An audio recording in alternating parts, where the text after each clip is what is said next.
है वही कार्य किया। क्या कार्य किया?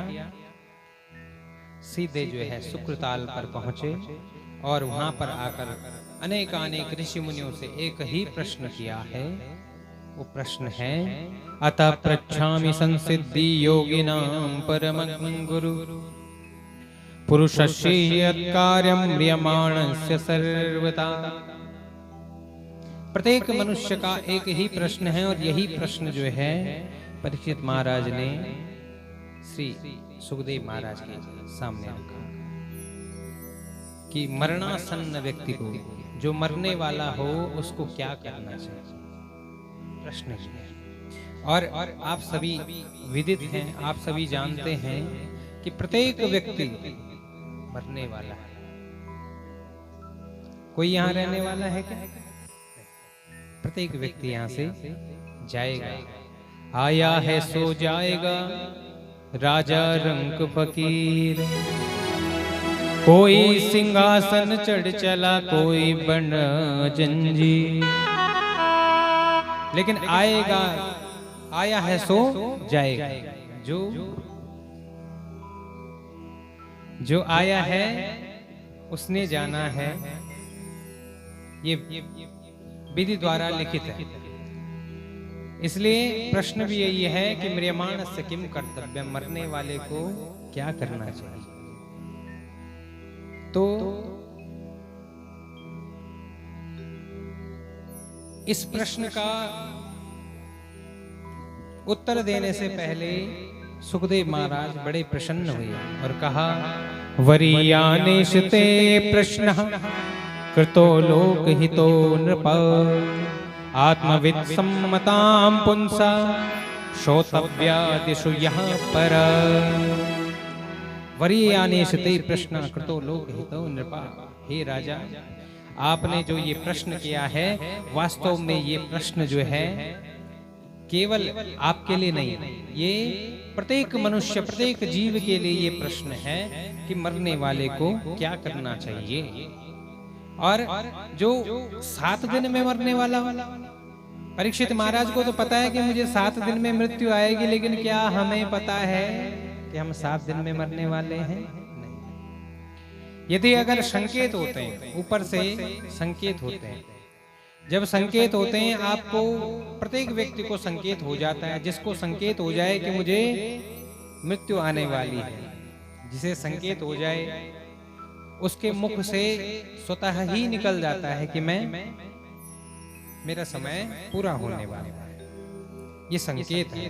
तो उसको क्या करना चाहिए? सबसे पहले इस धरा से आसक्ति छोड़नी है। प्रथम कार्य क्या करना है? आसक्ति छोड़नी।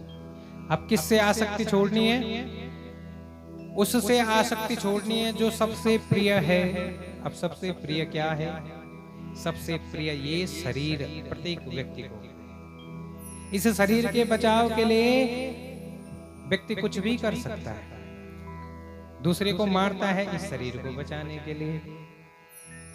भोजन भी हम प्राप्त करते हैं इस शरीर को बचाने के लिए। प्रथम क्या है? ये शरीर। शरीर माध्यम खलु धर्म साधन, सारे कर्मों का साधन है शरीर। तो बोले इस शरीर से सबसे पहले आसक्ति छोड़ दो।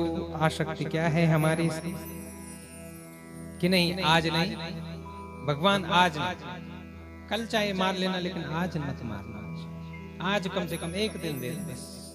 ये आसक्ति एक दिन दे दे बस।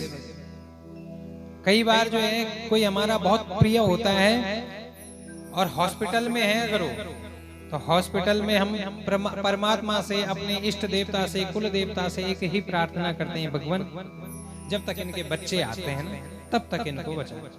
ये कहते हैं। और वो व्यक्ति भी क्या कहता है? हे भगवान, मेरा बेटा आने वाला, बस मेरा बेटा पहुंच जाए तब तक। ये आसक्ति है। इसी को आसक्ति कहते हैं।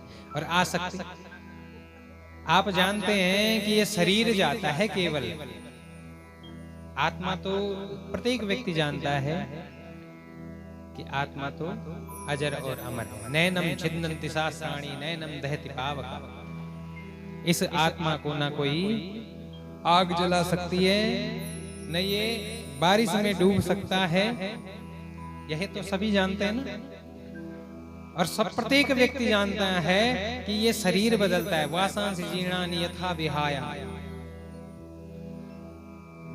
जैसे आप जो है पुराना वस्त्र त्यागते हैं और फिर नया वस्त्र पहनते हैं, ऐसे ही ये शरीर भी एक बार जाकर फिर दूसरा वस्त्र पहनता है। बस वो ये चदरिया है, चदरिया झीनी रे झीनी, ये चदरिया है और इस चदरिया को हमने दूसरा ओढ़ना है और कुछ भी नहीं है।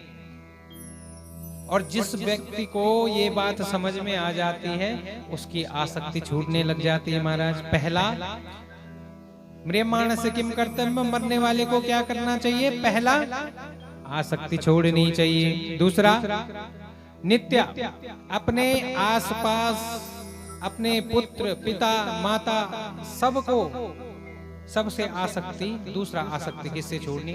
पहले अपने देह से आसक्ति छोड़ो, फिर जो है स्वतः ही आपके जो रिश्ते नाते हैं उनसे भी आपकी आसक्ति छूट जाएगी।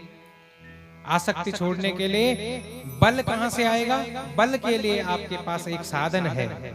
उसका साधन क्या है? बोले हरे कृष्ण हरे कृष्ण हरे कृष्ण कृष्ण कृष्ण हरे हरे, हरे राम राम राम हरे हरे। इस महामंत्र का जप करना। या तो फिर आपके गुरु ने आपको जो मंत्र दे रखे उस मंत्र का जप करें। गुरु का दिया हुआ मंत्र, कई लोग सोचते हैं मेरे को गुरु ने जो मंत्र दिया वो बड़ा है, या गायत्री मंत्र बड़ा है, या ओम नमो भगवते वासुदेवाय मंत्र बड़ा है। जिसको जैसा साधन लगता है वो वैसे ही जपना शुरू कर देता है। शंकर भगवान के मंदिर में जाकर थोड़ी सी शंकर भगवान की महिमा सुनी, ओम नमः शिवाय जपना शुरू कर दिया। तभी जो है वृंदावन गए, वृंदावन में ठाकुर जी के दर्शन किए और उन्हीं के हुए और कहने लगे ओम नमो भगवते वासुदेवाय। लेकिन गुरु जो मंत्र देता है वो मंत्र ऐसा होता है कि सारे मंत्रों का निचोड़ एक ही है। वो भी मंत्र वही है,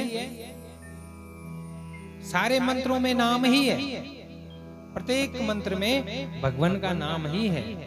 अब उसको कैसे भी जपो, या तो केशव कहो या कृष्णा कहो, बात तो एक ही है कि नहीं है? तो मंत्र एक ही है। एक सदे तो सब सदे, सब सदे सब जाए। इसलिए जिनके पास मंत्र नहीं है वो महामंत्र का प्रयोग कर हरे कृष्ण कृष्ण कृष्ण हरे हरे, हरे राम राम राम हरे हरे।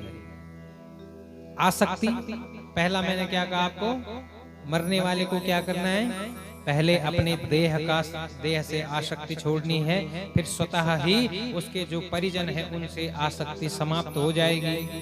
फिर तीसरा, इसमें बल कैसे आएगा? बोले बल ऐसे आएगा कि आप जो है महामंत्र का या गुरु के द्वारा दिया हुआ मंत्र का जप करें। और उसके बाद रात को सोते समय, अब आप दिन भर तो जो है जप कर रहे हैं, लेकिन रात्रि में, अगर रात्रि में सोते समय ही मृत्यु आ गई तब क्या करें?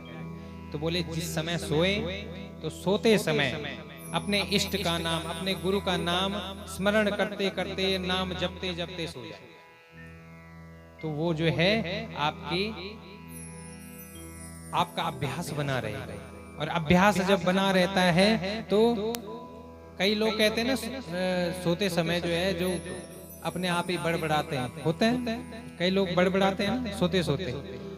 वो क्या बोलते हैं? वो वही बोलते हैं जो उनके अभ्यास में, वही तो बोलते हैं। तो रात्रि में सोते समय अगर आपने नाम मंत्र का अभ्यास किया तो आपका जो है सोते समय भी आप अगर बड़बड़ाते भी हैं तो वो नाम ही बड़बड़ाएंगे। ये अभ्यास। भगवान गीता में कहते हैं चंचलम हि मना कृष्णा प्रमार्थी बलवत् दृढ़म। ये मन कैसा है? बोले बड़ा चंचल है, प्रमार्थी बलवत् दृढ़म। इसमें 100 हाथियों के जितना बल, इतना बल है इस मन में। अभी अमेरिका पहुंच गए और अभी आपने जो है सोलानीपुरम का, और आप सोलानीपुरम पहुंच गए। कितना बल है इसमें, इसकी जो स्पीड है अब देखिए। अब इसको आपने जो है पकड़ना है, इतनी स्पीड वाले को पकड़ना है। आप जो है दौड़ते दौड़ते अपने बच्चे को नहीं पकड़ पाते, छोटा बच्चा आगे दौड़ता है उसको आप पकड़ नहीं पाते, इस मन को कैसे पकड़ोगे? तो अभ्यास सेन तो कौन्तेय, इसको केवल और केवल अभ्यास के द्वारा पकड़ा जा सकता है। माला आप जैसे ही जपना शुरू करते हैं और माला जपते जपते आपके अंदर जो है सारी बुराइयां शुरू हो जाती होती है। जिन्होंने माला की होगी वो जानते हैं इस बात। जैसे आपने माला पकड़ी और माला पकड़ते ही आपके अंदर की जितनी गंदगी है वो सब उसी समय याद आती है। इसका मतलब क्या है? इसका मतलब है जब आप अपने हृदय का मंथन करते हैं तो सबसे पहले हृदय का मंथन करने में से आपके अंदर का जो विष है वही बाहर निकलेगा। आने दो उसको।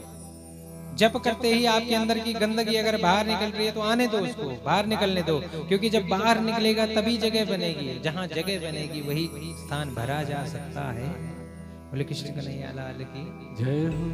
वही स्थान भरा जा सकता है जहां खाली होगा। तो अभ्यास है न तो कौन्तेय, इसको अभ्यास के द्वारा। जैसे ही आपको लगे कि भाई मन में जो है गंदगी आ गई, मैंने जैसे ही माला जपी गंदगी आने दो, फिर जैसे ही याद आया कि मैं गलत सोच रहा हूँ, तुरंत जो है फिर मन को भगवान के चरणों में लगाओ। फिर जो है जैसे चरणों में लगाएंगे फिर वहीं जाएगा, फिर पकड़ के लाओ, फिर वहीं जाएगा, फिर पकड़ के लाओ। बार बार पकड़ के लाओगे तो मन समझ जाता है कि ये मुझे यहाँ से जाने नहीं देगा। तभी मन को, और जिसने मन को बस में कर लिया उसने भगवान को बस में कर लिया। मन को ही बस में करना है, क्योंकि पूरा खेल मन का ही है। मन ही तो सारी फजीयत कराता है।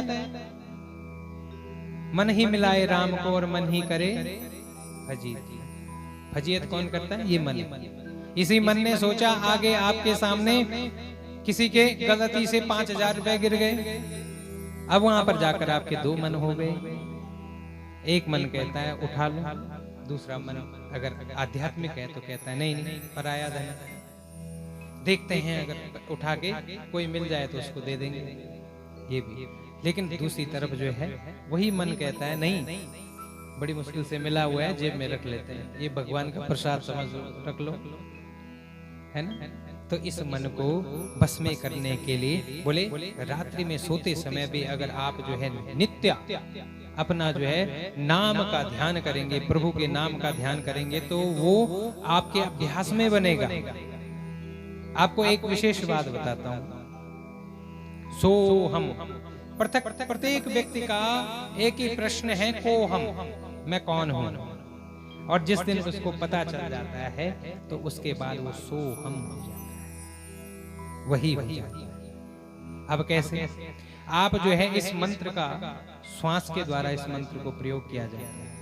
श्वास, सो हम, सो से श्वास लेनी है, चढ़ानी, आ से उतारना। अब ये अजपा मंत्र है। इस मंत्र के द्वारा आपको कुछ करना नहीं। आप टीवी देख रहे हैं, टीवी देख रहे हैं, श्वास तो आप ले रहे हैं, पर श्वास को इस मंत्र से जोड़ो। उसके बाद आपको कुछ करने की आवश्यकता नहीं है, न मंदिर जाने की आवश्यकता, न कहीं की। आपको अपनी श्वास के साथ में उस मंत्र को जोड़ना है। उसके बाद श्वास अपने आप जो है उस मंत्र को जपती रहेगी। इसको अजपा मंत्र कहते हैं। जपती रहेगी। अब जपती रहेगी, जपती रहेगी। आप टीवी देख रहे हैं, खाना बना रहे हैं, मन चाहे कहीं भी हो, लेकिन श्वास उस मंत्र को जप रही